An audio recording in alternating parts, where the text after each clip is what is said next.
రాష్ట్రంలోని కాంగ్రెస్ ప్రభుత్వం కళ్యాణ లక్ష్మి, షాదీ ముబారాక్ పథకాలను రద్దు చేసే కుట్రను మానుకోవాలని డిమాండ్ చేస్తూ మరిపెడ మండల కేంద్రంలో బీఆర్ఎస్ పార్టీ ఆధ్వర్యంలో రాస్తా రాకో నిర్వహించారు. మాజీ మంత్రి రెడ్యానాయక్ మాట్లాడుతూ తెలంగాణ రాష్ట్రంలో బడుగు బలహీన వర్గాల సంక్షేమం కోసం మాజీ ముఖ్యమంత్రి అనేక పథకాలను ప్రవేశపెట్టారని గుర్తు చేశారు. ప్రజా పాలన పేరుతో కాంగ్రెస్ ప్రభుత్వం పేదలకు అందించే అనేక పథకాలను రద్దు చేసే కుట్రకు తెరలేపిందని ఆగ్రహం వ్యక్తం చేశారు. కళ్యాణ లక్ష్మి, షాదీ ముబారక్ పథకాలను కొనసాగించాలని లేనట్టితే దశల వారీగా ఆందోళనలు చేస్తామని హెచ్చరించారు.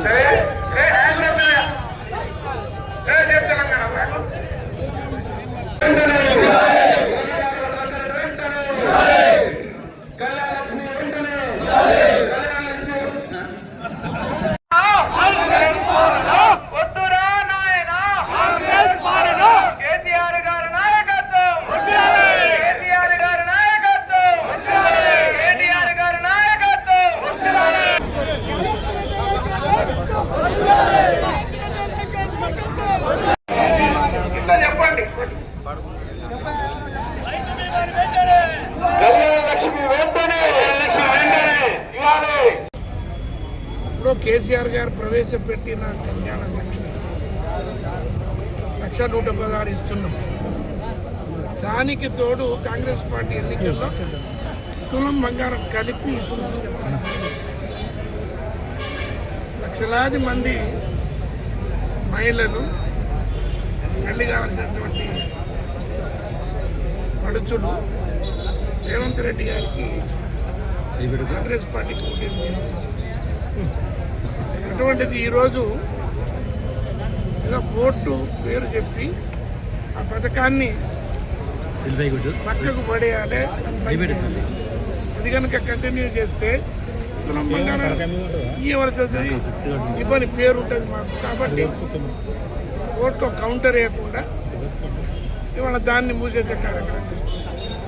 అదేవిధంగా రైతు బీమా కేసీఆర్ గారు ప్రవేశపెట్టిన పథకం ఇప్పటికీ లక్షల మందికి ఈ పథకం ఒక్కొక్కరికి 5 లక్షల చొప్పున గత 12 ఏళ్ళ నుంచి ఇవ్వడం జరిగింది. ఇప్పుడు రేవంత్ రెడ్డి గారు ఆ పథకాన్ని మూసేస్తున్నాడు. ఎప్పుడో కట్టవలసినటువంటి ప్రీమియం డబ్బులు కట్టలే. ఈ ఆగస్టు నుండి ఎవరికి కూడా చనిపోయినప్పుడు 5 లక్షల బీమా. అదేవిధంగా కేసీఆర్ కిట్టు, అమ్మాయి పుడితే 13,000, అబ్బాయి పుడితే 12,000 ఇచ్చే పథకం కేసీఆర్ కిట్టు. ఆ పథకాన్ని వచ్చి రావడంతో పని పెట్టడం జరిగింది. ఇంతవరకు ఇవ్వలేదు.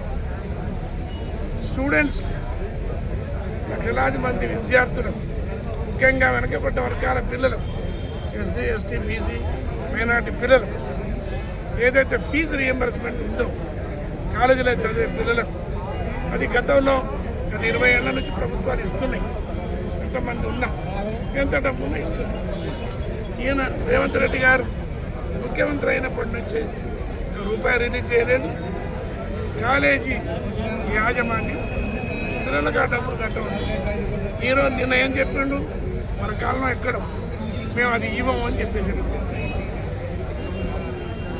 రైతు బంధు 15,000 ఇస్తా ఉన్నాడు, దాన్ని 12,000 కుదించిండు. ఒక 2 సార్లు ఇచ్చేసి చేతులు కొనుక్కున్నాడు, ఇస్తాడో లేదు.